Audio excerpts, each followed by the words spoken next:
All right, here we are on the show today.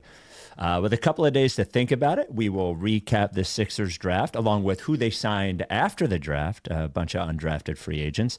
Andre Drummond opts in. Oh, thank goodness. And Justin Edwards signs a long-term deal with the Sixers. And a reader suggests a nightmare season scenario that is somehow, he believes, more nightmarish than what we just went through.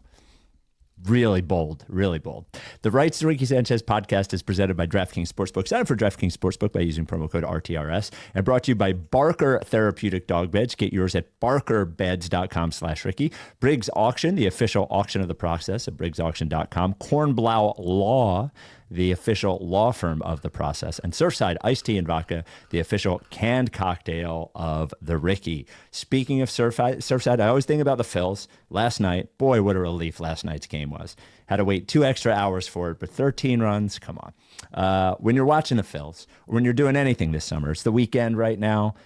As long as you are of age, you got to have some Surfsides there. If there's people of age coming over, I can promise you when they look into the fridge or the cooler and they see a bunch of Surfsides, maybe iced tea and vodka, maybe the green tea, maybe the raspberry tea, they're going to get a smile on their face because they know it tastes great. They know it's only got 2 grams of sugar. They know it's only got 100 calories, and they know it doesn't have any carbonation because, God forbid, iced tea have bubbles. Shouldn't have it. Get it wherever you get your canned cocktails. It is lovely. If you can't do that, you can go to drinksurfside.com. You got to be 21. Please enjoy it responsibly. Without any further ado, Amos and the chef.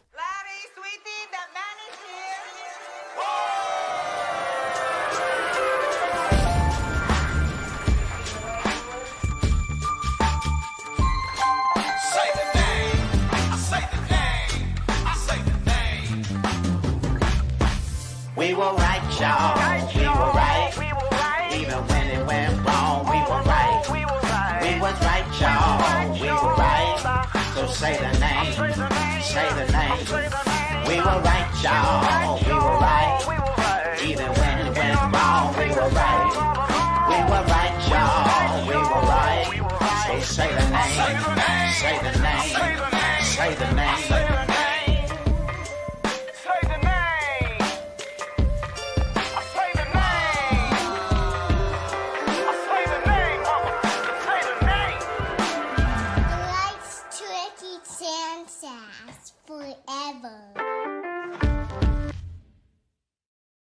Welcome to the Rights to Ricky Sanchez podcast. I'm Spike Eskin, along with a guy who is ready to give his review of the Flyers' first-round picks of last night. That is one Mike Levin.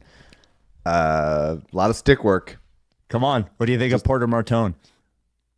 I mean, the first time I've heard his name right now. Yeah. Weird name. Yep. What do you think about them trading up to 12 to get Jack Nesbitt? Nesbitt. I don't see it. If it's not a Lindros or Leclerc, I'm not buying. Yeah, actually, it's funny. The Flyers fans seem actually very upset with the trade up for Nesbitt. They had 3 first-round picks, and they trade 2 of them to move up to 12. Anyway, whatever. They don't seem very happy with the second pick, is what I would say. So, Sixers draft. Just wanted to, because there's a few more guys, and wanted to get some like lasting thoughts now that it's been a couple days, because the Broom one specifically, it was an immediate reaction. So Sixers take VJ Edgecombe. In the first round, they take Janai Broom in the second round. They sign Hunter Salas to a 2-way contract. They signed 2 Exhibit 10 contracts, which are Igor Milicic Jr. and Izan Alamansa. And they signed... he generally goes by Izzy Almansa. Izzy Almansa. Okay. Like Izzy, yeah. Izzy. And Jack Clark, who will be on their summer league team. So, like, before we get to the UDFAs, just like now that you've had a moment to think about it, any like final thoughts on Edgecombe and Broom?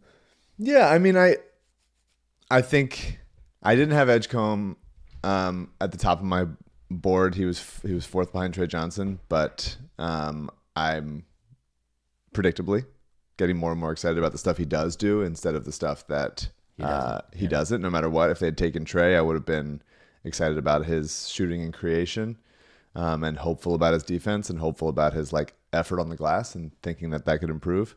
Just like right now for VJ, I'm hopeful about his athleticism and work ethic and character lending itself towards really just improving in all the other aspects of his game that he needs to work on, which is like shooting off the dribble, self-creation, creating for others, using his physicality to get to the rim more and get fouled there, like all that stuff. So, Yep.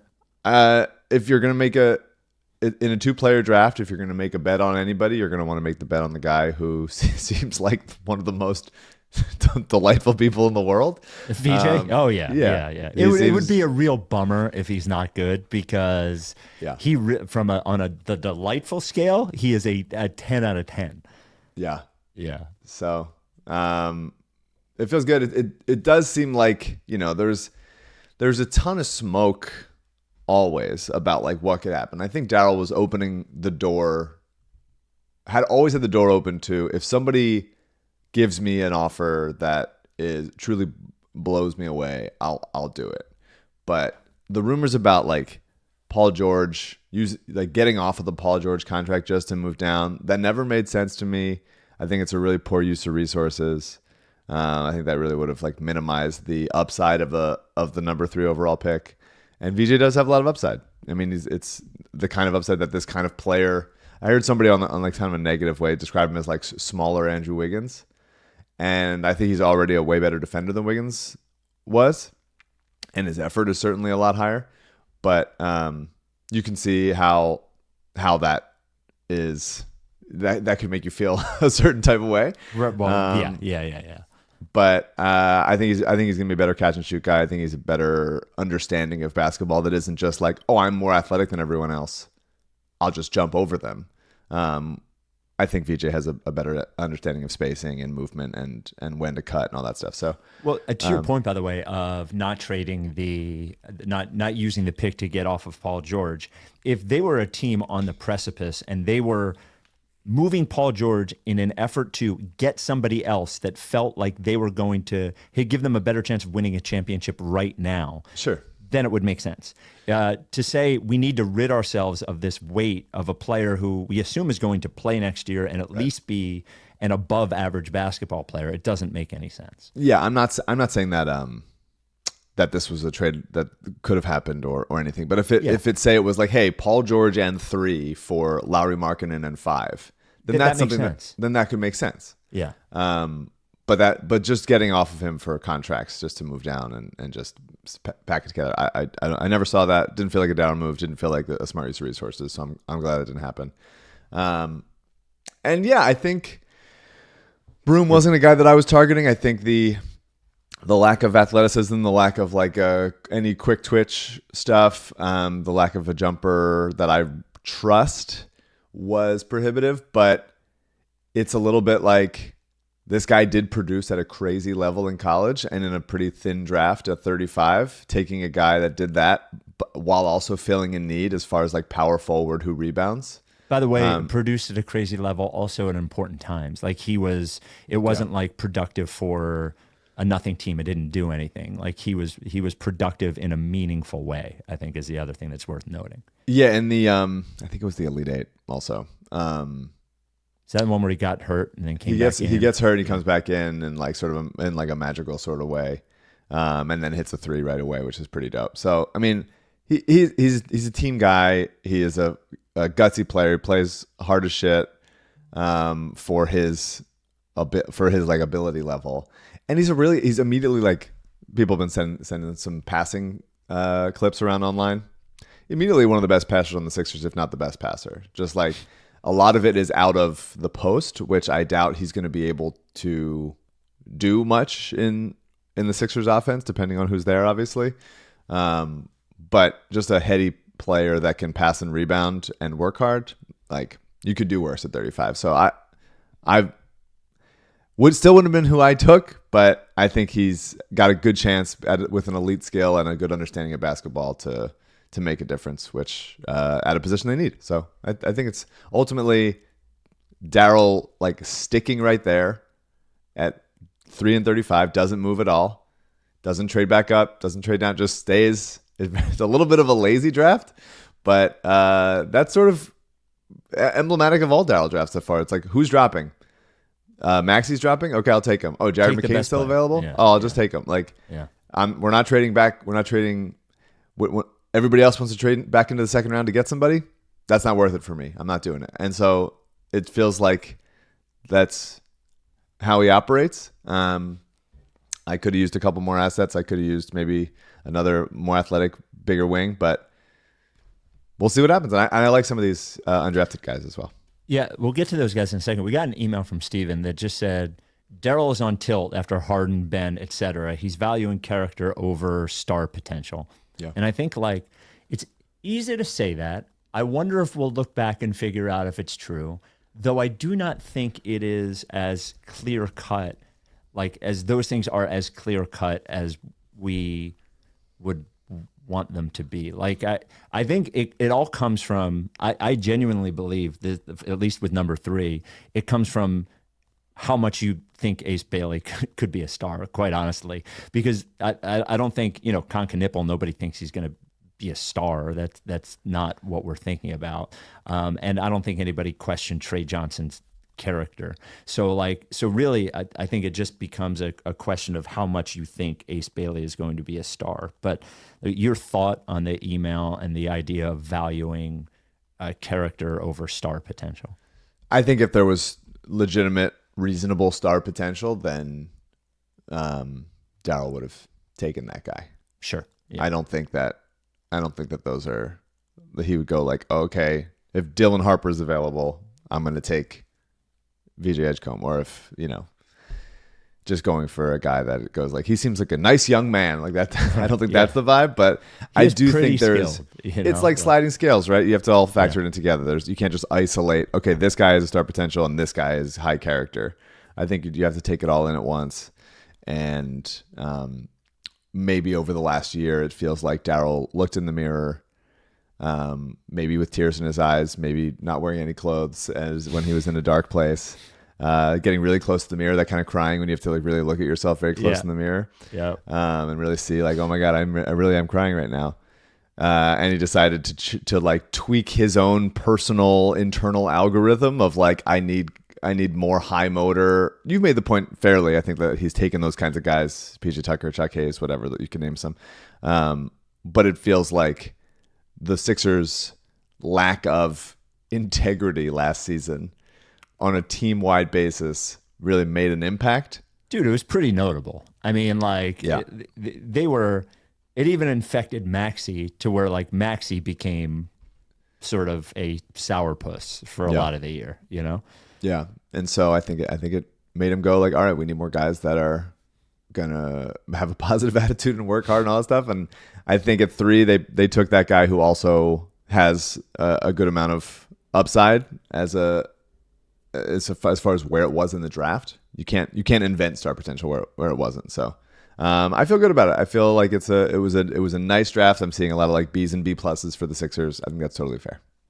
Yeah, every time somebody brings the Ace Bailey thing up, I always just go, okay, well, can you tell me what Ace Bailey does significantly better than VJ Edgecombe? Like aside from make turnaround shots, like 3 inches taller. Yeah, that's it. That's it. Like, so I think I think to an extent there is a sort of like an overstating of the Ace Bailey star potential in relation to VJ Edgecombe's star potential, because VJ Edgecombe seems to have a higher floor, which doesn't necessarily mean that you have a lower ceiling. I mean, maybe he does, but like, but again, I think the Ace Bailey stuff was probably overstated. And credit to you, by the way, because as soon as we got the 3rd pick, this is not like Ace Bailey didn't want to come here and everybody soured on him. Like from the very beginning, you were saying the same thing about being unsure of Ace Bailey as the number 3 pick. So yeah, it became that narrative a little bit of like Ace won't work out for the Sixers, and he's being this problematic guy, and what's his agent doing? So like Ace is falling, and I was like, I just don't think that they ever wanted him. I just don't think he's that kind of player. I hate his shot selection. I hate that he doesn't get to the rim ever, because he's both not. He doesn't want to get there, and also because he doesn't have a good handle. And yeah, I think the fact that he has, if he had much more of a like, I'm going to do whatever it takes, like whatever to help the team win, role player thing. He is pretty athletic. He is pretty long. He does rebound. I think he's going to be fine on defense, even if he falls asleep sometimes. And obviously, as a catch and shoot guy, he has a lot of upside. And then maybe he could grow into other things. That's why I had him like, I think 7th on my board, which it's not like I had him at like 25. Yeah. But I just think the upside that people assume are there is because like he kind of looks like Kevin Durant when he shoots. Like it's really not based in how actually he plays. Yeah. So. The Race Ricky Sanchez podcast brought to you by Barker Therapeutic Dog Beds. I actually got a new one, Mike, for Rebel. So they have this thing now. I was asking our friend Amanda at Barker about this. I was looking on the website where they can make the mattress with a cooling and calming sort of effect to the mattress. It's not like you don't plug it in, but it's a thing that they spray the mattress with. You put the cover over it, and it is sprayed with a thing that keeps the mattress from heating up, if the dog sleeps particularly hot, and has like a cooling sort of scent that is, or calming sort of scent that calms the dog. So we'll see if that works on Rebel. I don't. It's gonna have to be pretty. That's nice. I like new technology. Yeah. Dude, they're always just in dog. I don't really love new technology generally, but when it comes to dog bed cooling, that seems very important. Yes, keep them happier, keep them healthier. That's the gig, and that's what Barker dog beds have been proven to do. Go to barkerbeds.com/Ricky, barkerbeds.com/Ricky. You can learn all about the bed, but also if you go there, you get the free upgrade where you get the 2 processed pup patches. You get the stickers as well. You send us a photo of your dog on the bed, becomes a processed pup. But this is the only bed that has been proven to improve the health of your dog. I mean, it's like a real thing. Penn Vet did a study, and the difference is it is a real mattress. It is a supportive mattress that supports your dog's joints instead of just like a fluffy, cheap thing that you get at the that looks comfortable at the pet store. A 17% improvement in joint function, a 21.6% reduction in pain severity, reduction in joint stiffness. If you saw Rebel at the lottery party, he's 11 years old and just moves around like he's 3.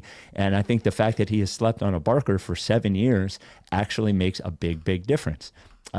You are in charge of keeping your dog happy. You are in charge of keeping your dog healthy. Your dog, as it gets older, will most likely develop, creaky joints, arthritis, especially if the dog is bigger. So you are the sole person can make sure that doesn't happen. The question is, do you love your dog or do you not love your dog? If you love your dog, you're going to get him a Barker. Go to barker.com, barkerbeds.com/Ricky. There is a 10-year warranty. The foam won't flatten, or they will replace it for free. It is handmade in the USA. Barker Therapeutic Dog Beds. All right, let's hear about these other guys. I did some reading on Hunter Salas, who was Wake Forest, went to Gonzaga his first 2 years, right? Yeah. I think, and then transferred. And I had he was number 1. I saw as soon as the draft ended, KOC put his number 1 to UDFA is available, and he was number 1. And I saw some talk that he might have gone in the first round if he came out last year. So what do you think, at 6'5" guard, what do you think of Hunter Salas? Yeah, I mean, he's an interesting player. Long, pretty thin, can score at 3 levels when he's going. Is a pretty smooth athlete, has some burst. Last year he shot 41% from 3 in his first year at Wake.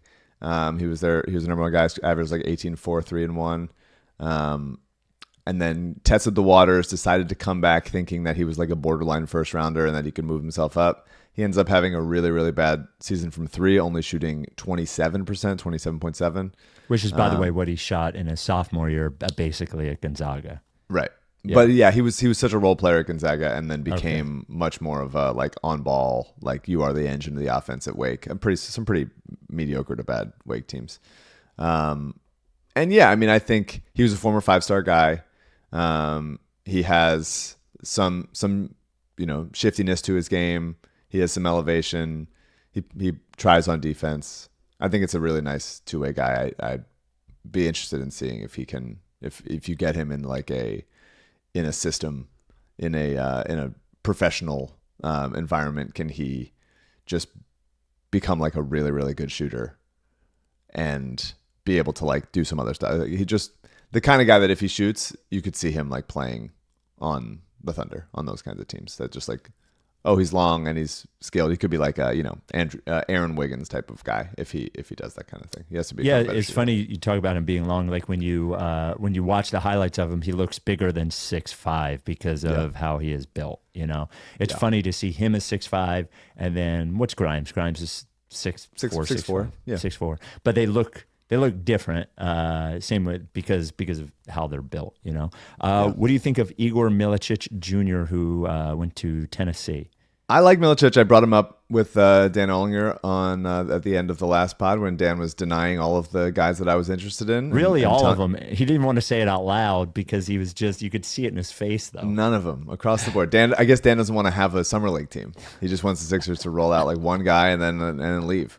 No, I like Milicic. He started his college career at Virginia, and then went to Charlotte for 2 years and then finished up at Tennessee. And he's just a smart player. He's big. He's 6'10", 6'11". He's Croatian. He can rebound. He can move. I was texting with Jay Kyle Mann, who does the Ringer NBA Draft Show and who he had on the podcast a few weeks ago, and he's a Kentucky fan. And he said, watch Igor's game against Kentucky, Tennessee at Kentucky at Rupp Arena. And he's like, I think he's a pro. I think he's going to make it. And he's just a smart player. He's a smart player. He can shoot, moves the ball, can pass, can shoot, can rebound, like pretty fluid as a power forward. I think he's going to be interesting. If he hits shots, it's kind of like always the case, right? Where like if a big that's not that athletic, and that's not going to be able to be like a force defensively, if he can stretch the floor and like make shots regularly, then you're like, okay, there's something interesting there. And if it's just okay, he can kind of pass, he can kind of rebound, and he's like a little bit disappears on an athleticism level, but the shots don't go in, then it's like, well, then I'll see you in Europe, my friend. So it's like Daniel Theis. Like when Daniel Theis is making his threes, all of a sudden he's like, wow, here's a valuable player. Yeah. And when he's not, he's like, what is this guy even taking up space on the court for? So what do you think of Izzy Almansa? So Almansa is interesting. He was really, unlike Milicic, Salas, some people had Salas going in like the 40s or something, but and maybe the Sixers had like a prearranged deal with him. A lot of those guys did, some undrafted two-ways and stuff. But Almansa was supposed to be drafted. People had him. Some people had a first-round grade on him. If you looked around, but he's like kind of a bouncy tweener, a little between a 4 and a 5, but he's not so athletic that it's overwhelming. There's like a little bit of Brandon Clark in there. On Memphis, he's got a nice little push shot, little floater, can handle a little bit. I think ultimately he's probably not big enough to be like a 5 and not skilled enough to be a 4 or shooty enough. But he's interesting. He's playing in Australia. I think it's a perfect summer league type of guy, whether they use him as like a rim runner that can be a little like, I don't know, shorter Jericho Sims type thing, or if they think he has more wing skills where he can stretch the floor and like attack a closeout and get in between and stuff. So interesting. I mean, they're doing, and he's also like with all these guys, and they also got a guy named St. Thomas from USC. Okay. Who transferred to USC for his final year, and he's a really interesting player also. But again, can't shoot, doesn't really shoot as like a big wing, big point wing type of guy. By the way, real quick, Exhibit 10 contract is a minimum contract that basically lets them bring him to Summer League, and they can convert it to a two-way or a regular contract if they want to, but it's unguaranteed, so they can also just let him go as well. Those other guys are Exhibit 10s. Yeah, there's interesting stuff, but I think all of these guys so far have been okay. So they're all undrafted. Is there a chance that these guys break through and make it? And it seems like the prevailing skill among all of them, even if they're different players, is slightly more feel than you'd expect for their skill set. Okay. And so I think they're trusting rather than like blazing athleticism or, oh, this guy is like, he can't move his feet on the perimeter, but he shoots 45% from 3. They want guys that look like they know how to play basketball. They want guys that look like they know how to play basketball and are trusting that, like, if somebody's going to break through and stick, it's going to be because of that. And then, you know, it worked. It's not exactly what happened with Justin Edwards. He turned out to have a higher feel than he showed at Kentucky, but it's interesting. It's just like, who's going to make it? Let's take some flyers on guys. I like it so far. Jack Clark, also summer league guy. Do you know who he is? I don't. Yeah, he played a little. He played at. He started his college career at LaSalle. Okay. And I think he went to he went to Cheltenham High School. He bounced around, went to NC State, then Clemson, then VCU. He rebounds, fill in the gaps guy. They had a player. What's his name? Why am I forgetting his name? It felt like he was on Delaware for such a long time. Oh my God, this is such a guy that I love too. He played at Alabama. I'll Blue coats guy. Yeah. Oh, this is bothering me. This is one of my guys too. Just Google it. I'm trying to. Okay. I'm trying to stall. Someone who is listening is screaming the name right now.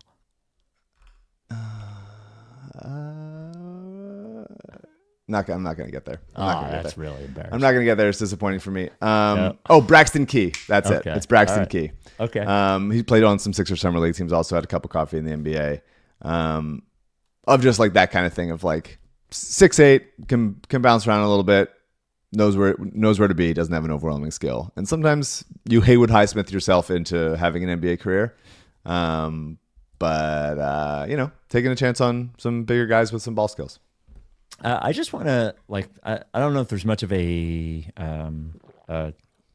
conversation point here, but we got an email from Steve that it was a long and interesting email about like believe it or not, like how teams are getting actually less effective at drafting high in the draft.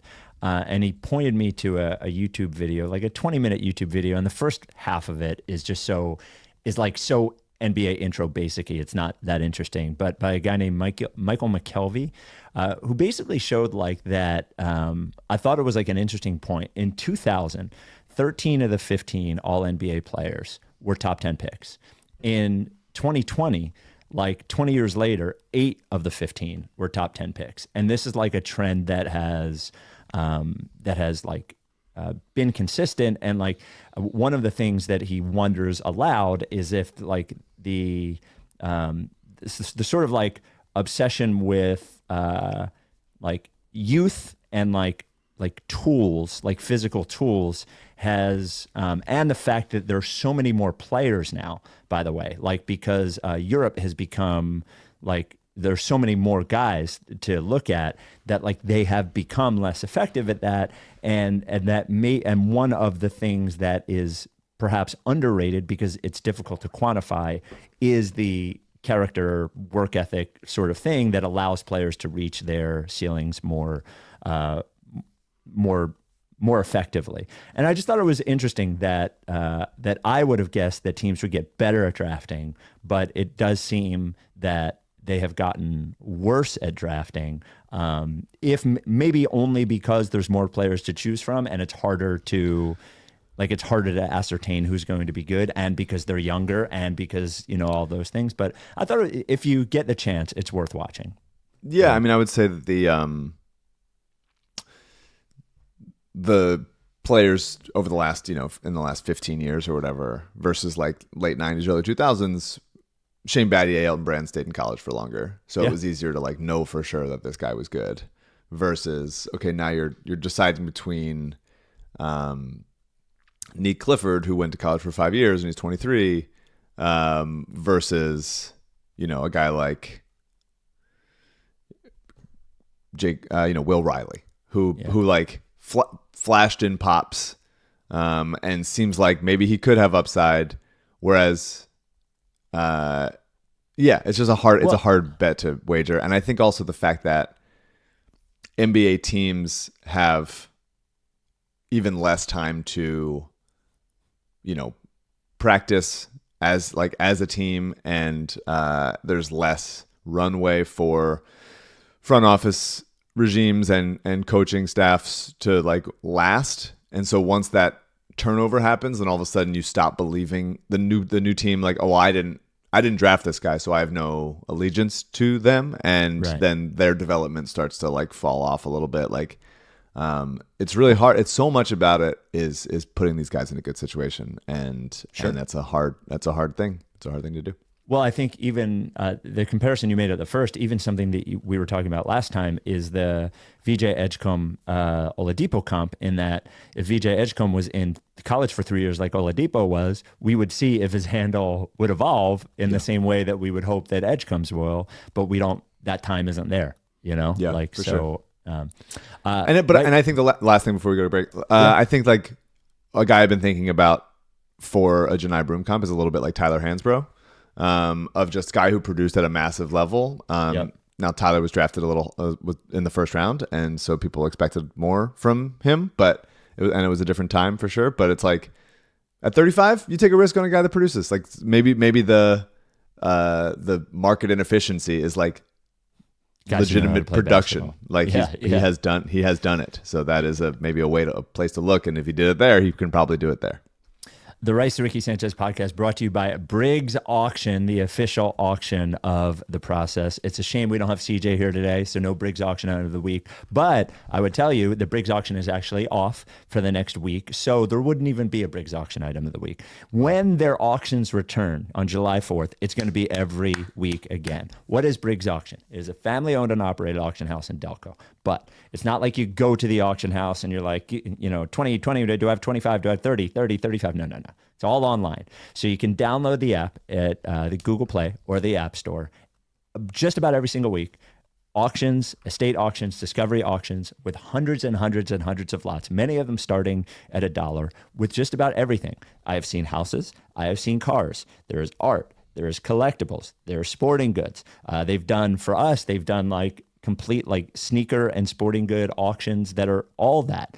There's furniture that you're not going to find anywhere else. Basically, we are talking about one-of-a-kind items, many, many, many of them, and a lot of times less expensive that you're going to find anywhere else. So if you're looking to fill out a room in your house and you haven't quite found anything, or you're sick of, you order a couch on one of those big stores and you got to wait 4.5 months to get it, I would check out Briggs Auction. Whether you download the app, whether you go to briggsauction.com, great place to find one-of-a-kind stuff that you didn't even know you need until you saw it. If you win an item, pickup is easy. It is open pickup on Saturdays, or you could just do it by appointment during the week, or they'll work with you on a shipper. And if you have a bunch of stuff to sell, because auctions need stuff to sell, info@briggsauction.com is the email address. Briggs Auction, the official auction of the process. Okay.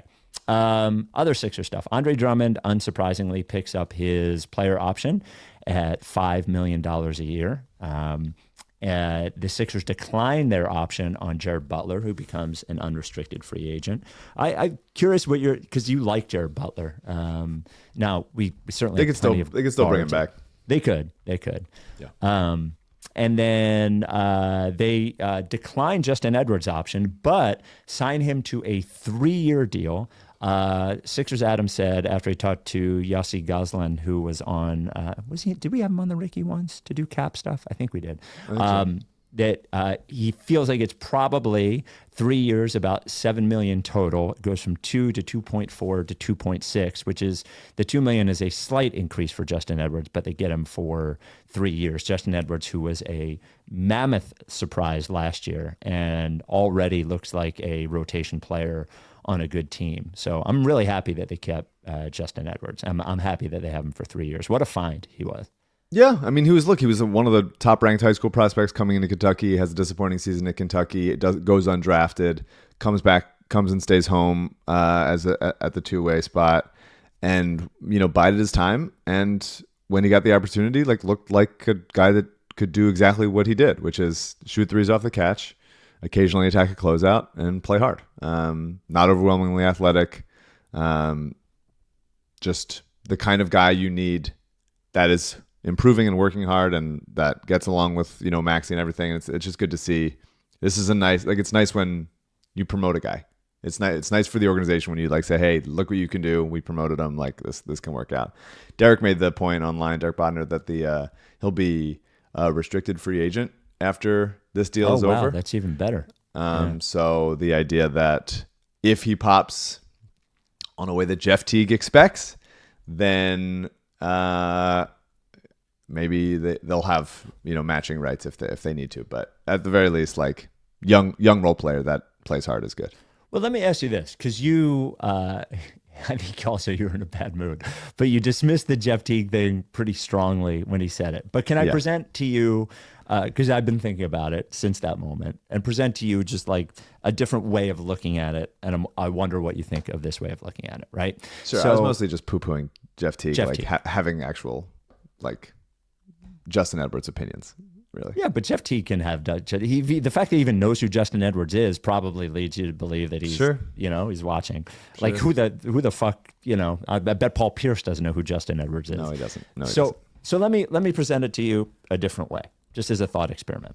So you mentioned I went and I looked. I looked at Rivals, 24/7, ESPN. Justin Edwards was the number 3 high school recruit after his senior year. Ace Bailey was number 2. And they both had 1 year in between when they were a top high school recruit and the NBA draft.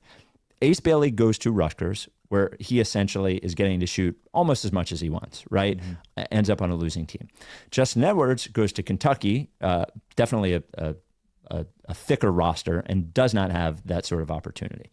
My question to you is, isn't it possible, I'm not saying it's likely, but isn't it possible that if Justin Edwards goes to Rutgers, Justin Edwards scores 19 points a game, ends up being a first-round pick, and that the idea that Ace Bailey has so much more upside than Justin Edwards after just 1 year of college is not as crazy as we would have initially expected. And last thing, and the fact that we have seen Justin Edwards already be effective in the NBA maybe should color how we look back on all of that stuff. Yeah, so it's certainly reasonable to ask that question. It was always weird to a lot of people why Justin Edwards was ranked that highly as a high school prospect. A lot of what he did was sort of just bully high school sized players into the paint, and he wasn't doing like incredible dribble drive moves or spreading the floor really or like being an engine of an offense. He was kind of just like doing the stuff that we see Justin Edwards do now when he has a mismatch on him, which is like, he just kind of gets his shoulder into somebody and like hits a little like 5-footer. So I think the discrepancy is that it was a weird ranking from the get-go. Okay. There's been plenty of guys that have gone to Kentucky, played 20 minutes a night, and been a little bit out of position and still gone drafted in the first round because, Calipari had at that time had a like track record for, they're still 5-star prospects. They're still good. You can still like project them forward. I think the reason why Justin didn't do that is because people never really bought it at that level. But he turned himself into a nice player, and there's nothing to sneeze at that. I don't see the upside. I think it's putting him in a bad position to go like, well, maybe he has an upside of a top 5 pick, because I think that sets the wrong expectations, because I don't think he's ever going to be that guy. Okay. We got this email from Mike, writes rickysanchez@gmail.com. It's not from you. It is from a different Mike. There's another one? Well, there's a few. Hi, Spike, Mike, and CJ. If you flip 77 upside down, which is VJ Edgecombe's number, it spells LL. Do we think this is an early hat tip to the Ricky? I think yes. Good note. I think so too. I just looked at it again. You could just turn the 7s around and you can get a VJ out of it.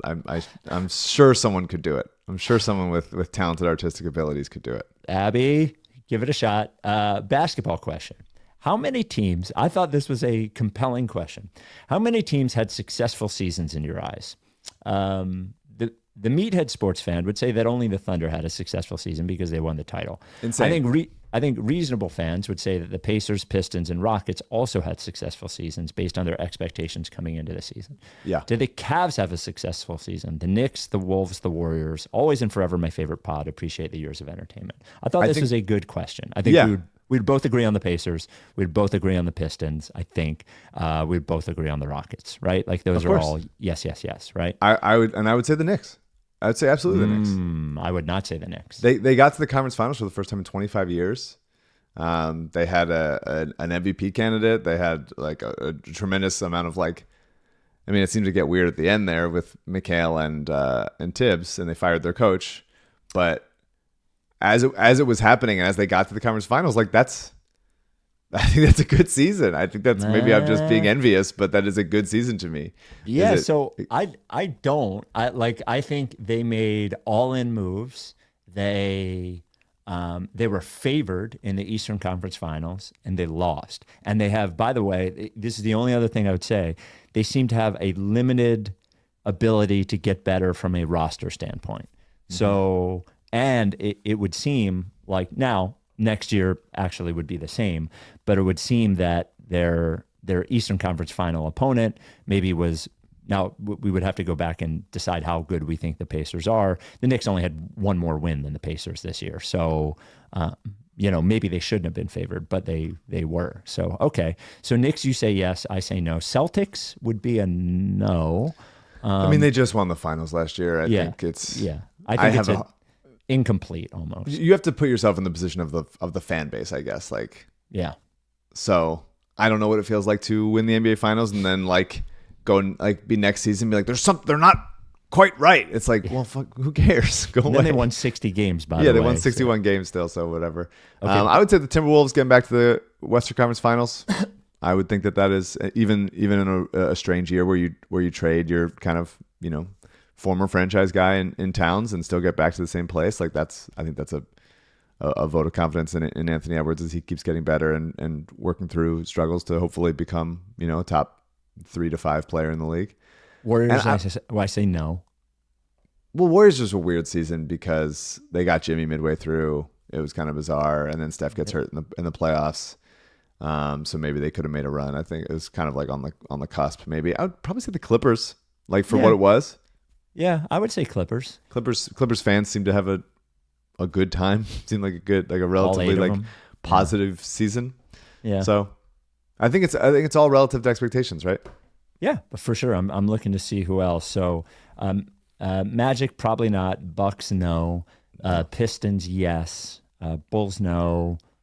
Hornets no. Wizards no. No, if you didn't make the playoffs, I think you can't call it a good season. Except for that one Suns team that won in the bubble, 48 games. No, even before that, the one that the Isaiah Thomas and Goran Dragic. Yeah, that fucked up their entire and ended up being pretty bad. Yeah, for sure. Yeah, that would be my guess. Okay, let's see what you think of this. This is from Ryan. Writes to RickySanchez@gmail.com. I was discussing the podcast and draft with a coworker who is a Ricky listener, which is a weird coincidence since we both live and work in the DC area. And we were discussing worst case scenarios for the upcoming season. Please use your imagination along with us. The Sixers' regular season goes better than expected. Embiid seems to be healthy, maybe playing at 80 or 90% of his former self and plays 50 games. PG likewise plays somewhere between his career on the Clippers and with the Sixers. The young guards continue to develop, and there's hope for the future. The Sixers enter the playoffs largely healthy for the first time as the 2 seed in a weak East. The Bulls pull a play-in upset and somehow become the 7 seed. The Sixers handily take care of them in 4 games. In the second round, they play a surging Atlanta team playing with a rejuvenated Porzingis. However, Kristaps goes down in game 1, and the Sixers end up beating a centerless Hawks in 5. Wow. Look at this fan fiction. Yeah. In the conference finals, the Sixers face a Bucks team who, despite lacking Dame, have been riding a superstar streak from Giannis, who has been averaging 46 minutes per game through the playoffs and put the team completely on his back. Unfortunately, by the time they play the Sixers, Giannis has completely spent his energy. Looks like a shell of his former self. Sixers in 6. In the finals, the Sixers face a Clippers team that seems to have turned back time. The Sixers go up 3-1 against the Clippers, but lose a hard-fought and close Game 5. In Game 6, Harden seems to put the team on his back, and the Clippers win again. In Game 7, the Sixers go up big in the third quarter, but rather than give up and lay down, Harden grabs every rebound in the second half, makes every smart pass, and all around plays his heart out to bring the Clippers back. The Sixers lead by 2 going into the final seconds. Nonetheless, off a PG-13 turnover, the Clippers get the ball back, and Kawhi brings the ball up the court. Shoot, despite 1, 2, 3, 4, 5 bounces off the rim, the ball goes through as the buzzer sounds. Clippers win the finals. Harden gets finals MVP, and the Sixers still haven't beaten a good playoff team. Of course this will be a great outcome. What are we talking about? Sixers make the finals? Go to Game 7 in the finals? Without being a good team, though. I mean, it is... Sure, I do think the Hawks are going to be good next year. I think the Hawks are a good team. I like what they're doing. I like the draft that they had, trading down, picking up that that Pelicans or Bucks pick. I think Porzingis is going to help. I've always liked Okongwu. Jalen Johnson healthy. Reese Shea. I think they're going to be a good player, good team, and Dyson Daniels had a hell of a year. Like I think they're just going to be really solid. Reese Shea is a good player. He's fine. You could tell that in the end of the year. Yeah. The Race Ricky Sanchez podcast brought to you by Kornblau Law. You may remember them as Kornblau and Kornblau. You know them now as Kornblau Law. If you want to see how serious Adam is, go to kornblaulaw.com. Look at the new pictures. Look at how fucking serious and good he looks in those pictures. If you're in a personal injury lawsuit, do you want that guy representing you or somebody else? I want that guy. 215-701-4467. If you think you have a case, you're always going to get a Kornblau. Whether it is and by the way, very, very important, that always going to get a Kornblau, going to get that guy. That is super important because all of the personal injury law firms that you hear advertised, what they do is the reason that they are advertising is so they can take you and refer you to somebody else immediately. They're not even going to take your case. Sometimes in your ads, you hear, we can't represent you. What is that? Kornblau is the opposite of that.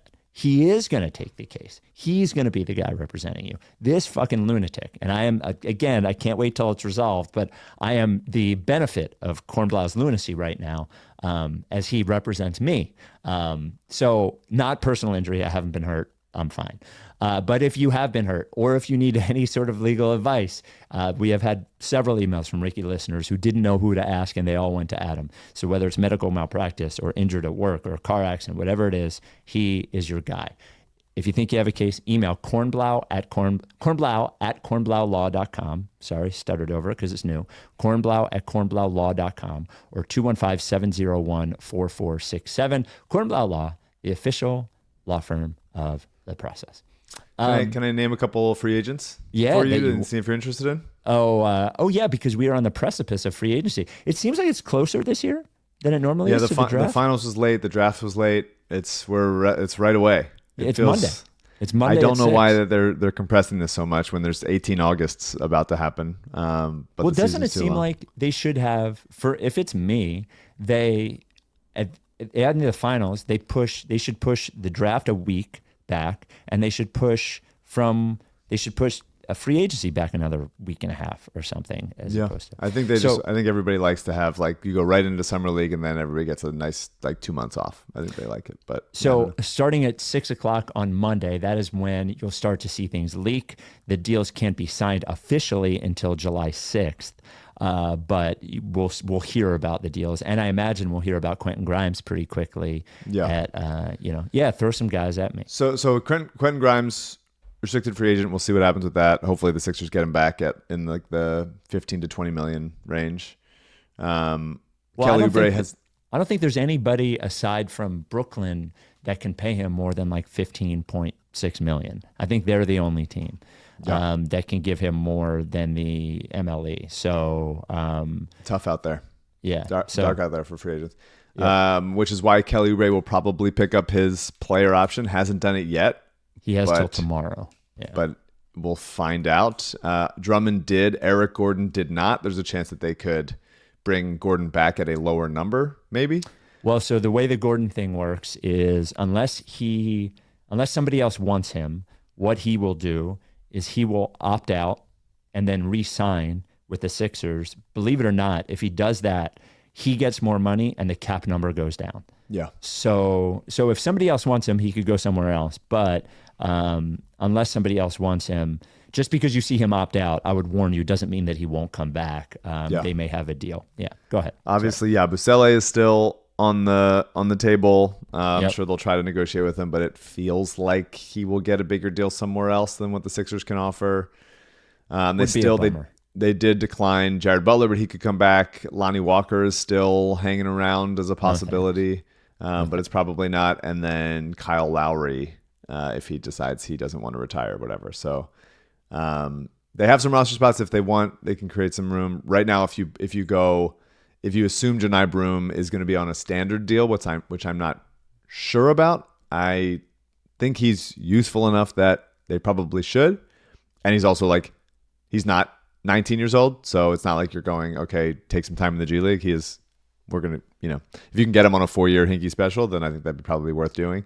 And we'll see what happens with Ricky Council if they end up letting him walk Please. or trading him or something. So there ends up being, if you assume that Grimes and Oubre are here, Yabusele is gone, let's assume, and let's say Eric Gordon is here, then that is well, then 12. they just have the taxpayer mid-level, which is 5.6, right? Yeah, so we're looking at, if they don't sign Yabusele, then we're looking at pretty much near minimum guys. Yeah. Or pretty close to it. So I'm gonna name a couple. Obviously, they need some power forwards. Anybody that can rebound, anybody that can do some stuff. Passing would be nice. Something interesting. The first guy is kind of power forward. Real quick passing thing before because you said Broom's probably almost the best passer on the Sixers. I think you overrate Jared McCain's passing a little bit. Underrate Jared McCain's passing a little bit. Yeah, no, he's good. Okay. He's certainly very. I think he's very serviceable.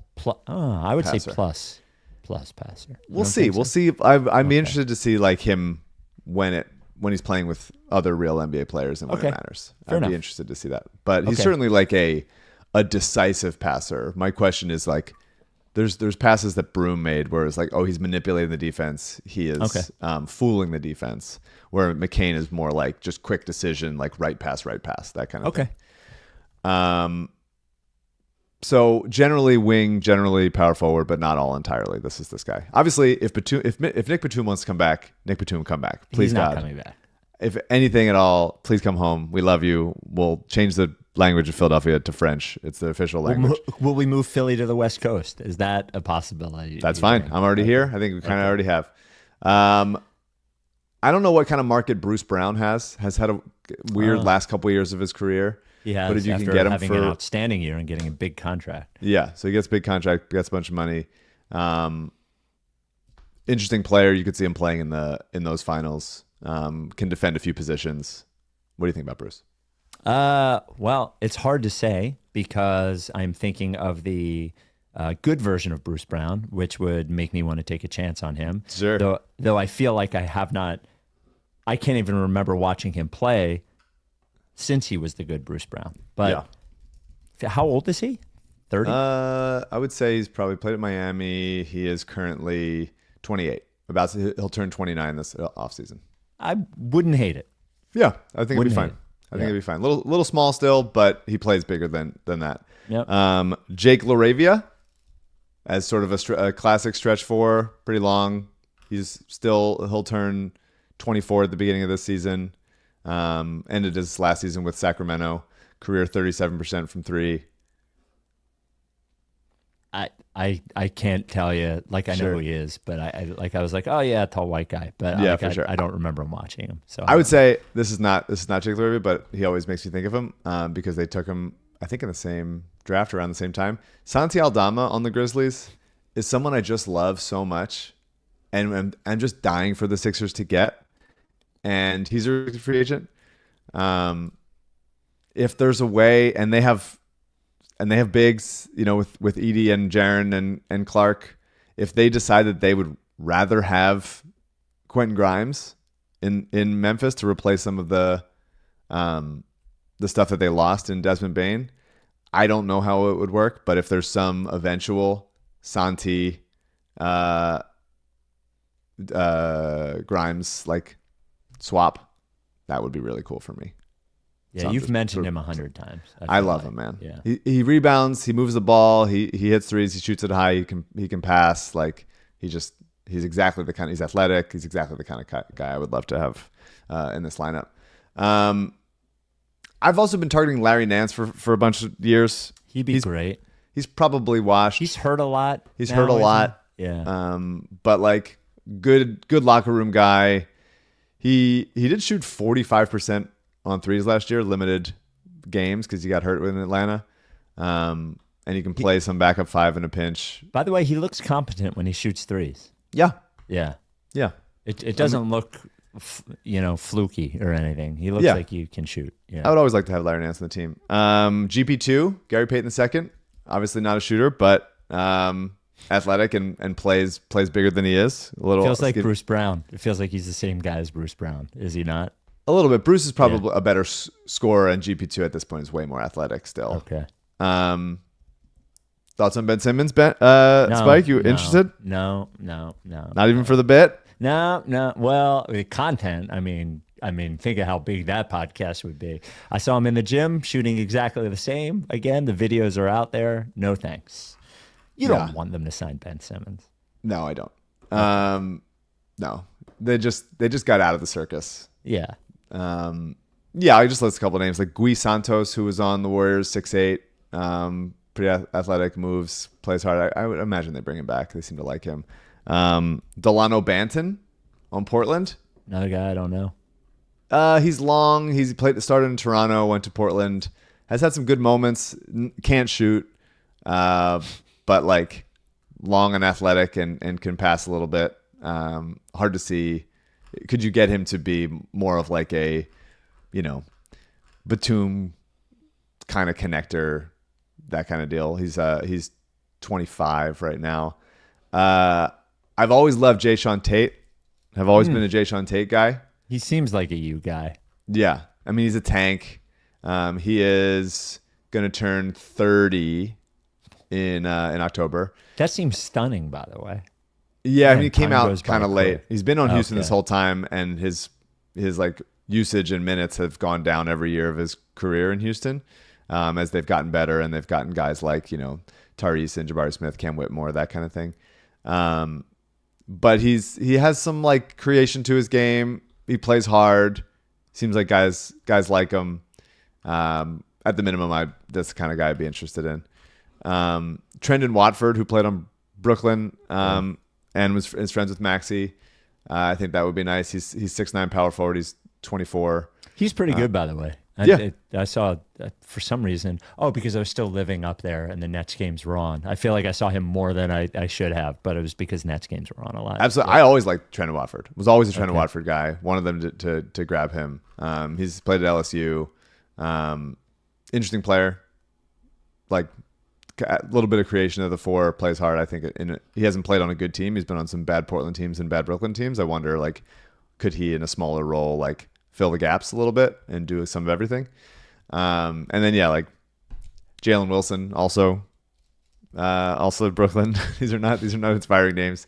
Jabari Walker, who is Samaki Walker's son, and played in Portland as well, and had some interesting flashes there as a rebounder, as a four. So that's what I would love that shit.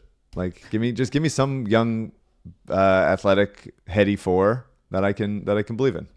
Well, and the biggest questions for them are the players that they already have at this point is whether Grimes returns, whether Yabusele returns. I would love to get Yabusele back, but I agree with you. It feels unlikely at this point. The breaking news. The Bulls are trading Lonzo to the Cavs for Isaac Okoro. That's a pretty optimistic trade if you're the Cavs, right? Or is that a salary cap thing? I have to look at it, but I mean I love Lonzo. I'm such a Lonzo as like a role player guy. It does feel like a weird, like the Bulls just make such bizarre decisions with waiting to trade guys too late and then getting nothing for them. Okoro is an interesting defender, but like seems like he'll never shoot or make decisions at a high enough NBA level. Okoro's same agent as Ace Bailey. Oh, really? And the Bulls just have so many guys that like can't really shoot or make decisions around like guys who only make decisions and also can't shoot. And then there's Kobe White trying to be like, I do everything else, I guess.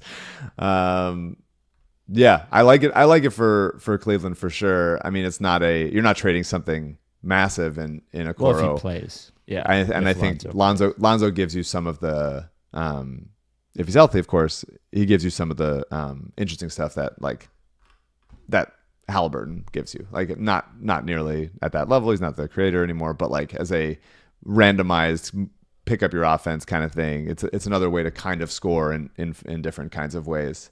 And when they're depending on those little guards to like do everything, I like it. I like him playing with both of those guys. I think that's a fun trade. All right, we will talk to you. So free agency starts Monday. We will talk to you Tuesday night, and hopefully some of these Sixers questions will be answered by that point. Yeah, Spike, you do got to go, but we didn't talk about it in the draft. I did win my rec league championship on Monday night. Can we hold that for Tuesday then? Save it. You think it's free agency? It's Mike's rec league championship victory. Well, I think it's a big deal. Big deal. Yeah, we'll get excited. I was holding it all draft, both rounds. I coach. Oh no, wrong one. Nope. I play. I play like this. I don't play like that. When I play, I'm pretty intense. Mike playing basketball. Honestly, in my prime. Honestly, sign me. All right. Another championship, 2 years in a row. We'll talk about it. Stay tuned. Stay tuned. Are you telling TTP? Yeah, lick face.